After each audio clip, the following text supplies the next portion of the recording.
Picture yourself standing in a freezing valley on the edge of the Black Sea. It's October 1854, and through the morning mist, you hear something that makes your blood run cold, the thunder of 3,000 cavalry horses charging straight at you. Now here's the thing. Between you and the certain death, there's nothing but a line of soldiers so thin, you could see right through it. And yet, what happens in the next hour will become the stuff of legend. This is the story of how a handful of Scottish warriors rewrote the rules of war and they proved that sometimes the impossible is just difficult. Let me take you back to where this all began, because nothing about this situation made sense. Britain and France were fighting Russia in a war that started over something almost ridiculous, a dispute about who controlled some religious buildings in Jerusalem. Sounds mad, doesn't it? But that's how empires worked back then. The Ottoman Empire, which once ruled half the known world, was crumbling. The Russians saw their chance, and Britain wasn't having it. Control the Mediterranean, control the world, or so the thinking went. Now, Tsar Nicholas, that's the Russian emperor, he wasn't messing about. This man commanded over 1 million soldiers. His armies had defeated Napoleon, conquered vast stretches of Central Asia, and he genuinely believed the declining Ottoman Empire was ripe for the taking. Meanwhile, Britain and France, who'd been enemies for centuries, suddenly found themselves on the same side. Strange times indeed. The British public in 1854 were riding high on Industrial Revolution confidence. Britain was the workshop of the world.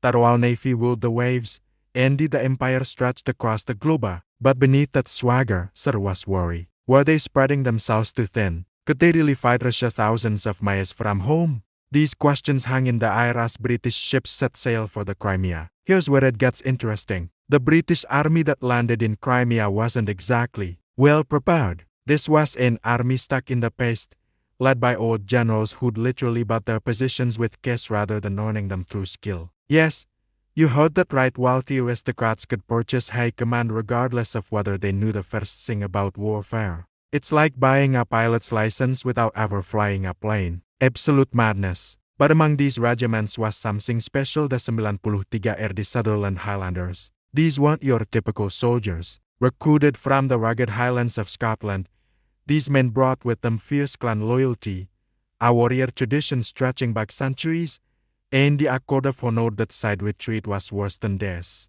They wore distinctive red coats and feather bonnets, and they were led by a man who'd changed military history forever. Sir Colin Campbell. Remember that name? Unlike the aristocratic officers who'd purchased their way to the top, Campbell had earned every promotion through sheer competence and courage. Born in Glasgow, the son of a carpenter, he'd spent 40 years learning his craft in brutal campaigns across India, China, and the Caribbean. His face bore the scars of battle, and his men would follow him anywhere. Why? Because Campbell treated his soldiers like intelligent human beings rather than cannon fodder. Revolutionary concept that the British base at Balaclava was the lifeline for the entire campaign. This tiny fishing port on the Black Sea provided supplies, reinforcements, and the medical evacuation for the army besieging the massive Russian fortress at Sevastopol. Lose Balaclava, lose the war. Simple as that.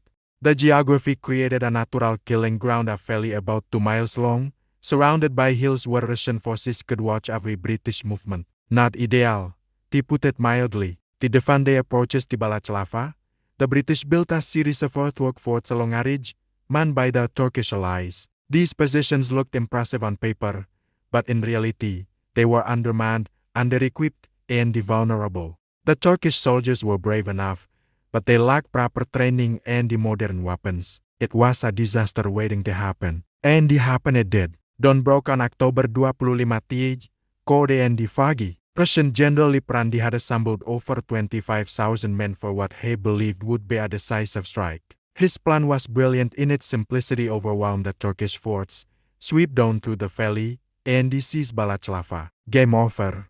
Among his forces were 3,000 cavalry professional soldiers mounted on powerful horses, armed with sabers and lances, fresh from victories across the Russian Empire. These weren't rookies. They were seasoned warriors who knew their business. The Russian artillery opened up just after dawn, and the Turkish positions started crumbling. The defenders fought bravely for hours, but they were simply outmatched. One by one, the forts fell, And suddenly, there was almost nothing between the Russian cavalry and the Balaclava port. The British command structure, already a mess of aristocratic egos and the unclear authority, went into crisis mode. This is where Campbell enters our story proper.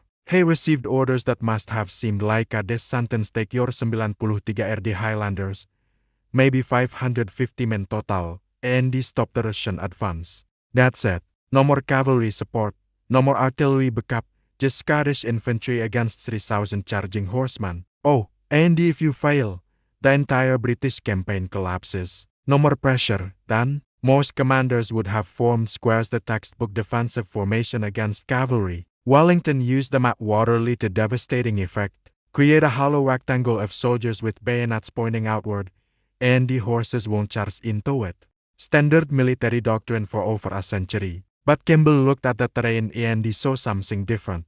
The approach to Balaclava was relatively narrow, funneled between hills. Forming squares would break his already tiny force into even smaller units, potentially allowing the Russians to bypass them or overwhelm them through sheer numbers. So Campbell made a decision that violated every tactical manual in existence. He ordered his men into a line just 2 soldiers deep, the Thin Red Line, as it would become known. Think about that for a moment. Traditional line formations were 3 or 4 ranks deep, providing reserves and the fallback positions. Campbell's 2 deep line meant every man was essentially in the front rank. No more safety net. If the line broke, there was nothing behind it.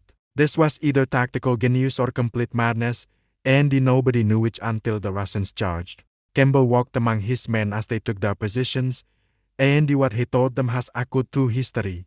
There is no more retreat from here. You must die where you stand. Harsh words, but then he added, with typical Scottish pragmatism, 93rd, you will need to be very steady. No more flowery speeches about glory or empire. Just the truth delivered with absolute confidence that his men could handle it. The psychological brilliance of this moment cannot be overstated. Campbell didn't lie to his soldiers or paint rosy pictures. He told them exactly what they faced, then expressed complete faith in their ability to handle it.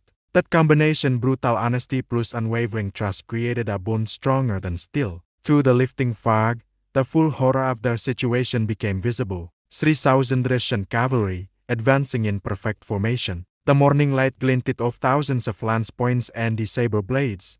The ground actually vibrated with the thunder of hooves. For the Highland soldiers standing in their impossibly thin line, this was the ultimate test of nerve. Everything in the human brain screams run when you watch thousands of armed horsemen charging straight at you. Overcoming that instinct requires something extraordinary. But Campbell wasn't done with his tactical surprises. Instead of waiting passively, he ordered his men to advance slightly toward the approaching enemy. Now that's either brilliant or insane. By moving forward, Campbell signaled to both sides that he retained the initiative. For his soldiers, taking any action relieved the psychological strain of waiting helplessly. For the Russians, seeing infantry advance toward them rather than retreat violated every expectation and potentially undermined their attack's psychological foundation. The range closed with terrifying speed. 600 yards. 400, 200, fire. 550 rifles discharged simultaneously, creating a wall of flame and smoke. The mini rifles used by the Highlanders were the latest military technology, more accurate and more powerful than older muskets. At close range, they were devastating. Horses and the riders went down across the entire front of the Russian charge, creating chaos and the obstacles for those behind. But here's the crucial bit: the Russians didn't break. These were professional soldiers on well-trained horses, and they kept coming despite the casualties. This was Campbell's gamble paying off or failing catastrophically. In square formation, the British would have been safe behind walls of bayonets. In the Thin Red Line, they were exposed. If the cavalry closed the distance, it was all over. Campbell ordered a second volley, then a third. The disciplined, steady fire began to tell. Horses, terrified by the noise and the smoke, started refusing to charge directly into that unwavering line. The narrow front meant fallen animals created an increasingly effective barrier. The psychological effect of watching comrades fall while facing steady enemy fire eroded Russian confidence with each passing second. Then came the decisive moment. Campbell ordered bayonets fixed. 550 men, standing in their impossibly thin line, presented the Russians with exactly what cavalry horses instinctively fear most: a hedge of steel points held by men who absolutely weren't backing down. Horses, no matter how well trained, won't deliberately impale themselves on bayonets. It goes against every survival instinct they possess. The Russian charge, which had seemed so unstoppable minutes earlier, began to waver. Individual riders tried to find gaps in the British lines. There weren't any. Small groups attempted to force their way through. They failed.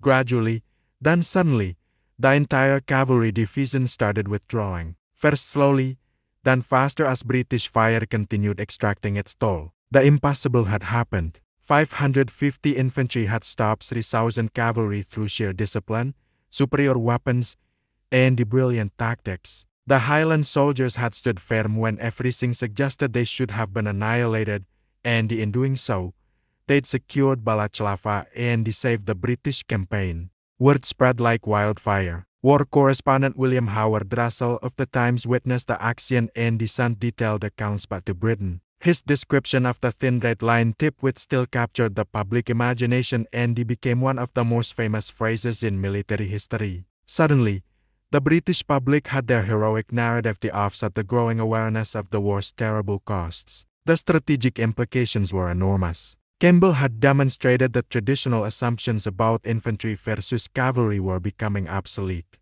The combination of improved firearms, superior discipline, and the innovative tactics allowed a vastly outnumbered force to achieve decisive victory. Within a generation, cavalry charges against prepared infantry would be recognized as essentially suicidal, a lesson reinforced brutally during the American Civil War. But here's the bitter irony. The same day, just hours after Campbell's triumph, British cavalry executed the disastrous charge of the Light Brigade. The same Russian forces that had been repelled by Highland discipline inflicted devastating casualties on British horsemen who charged directly into prepared positions through miscommunication and the incompetent leadership. The contrast couldn't have been starker: brilliant tactics versus catastrophic failure, competent leadership versus aristocratic incompetence. Campbell's success at Balaclava established him as one of the finest British generals of his generation. He demonstrated that victory belonged not to the largest army or the most traditional tactics, but to those who could adapt, innovate, and maintain their principles when everything seemed lost. His approach, analyzing terrain and the enemy capabilities, maximizing technological advantages, and maintaining unit cohesion through effective leadership, became a template for military success that influenced warfare for decades. The 93 RD Highlanders became legendary. Their ability to stand firm against overwhelming odds became the ultimate example of what disciplined infantry could achieve under competent leadership. The thin red line entered military folklore and the English language itself as a metaphor for any small force standing firm against impossible odds. It spoke to fundamental human values: courage, loyalty, duty, and the willingness to sacrifice for something greater than oneself. For the families in Scotland, news of the 93 RD's heroic stand provided immense pride. These Highland communities had contributed their sons to the British Army, and those sons had achieved something legendary. The victory validated the Highland military tradition while establishing new standards for infantry tactics and the battlefield leadership. The siege of Sevastopol would continue for almost another year, marked by brutal fighting and the terrible conditions. Campbell's Highland Brigade would continue distinguishing itself, but the thin red line at Balaclava remained their defining moment, proof that British infantry could adapt traditional tactics to meet new challenges while maintaining the fighting spirit that had made them feared throughout Europe.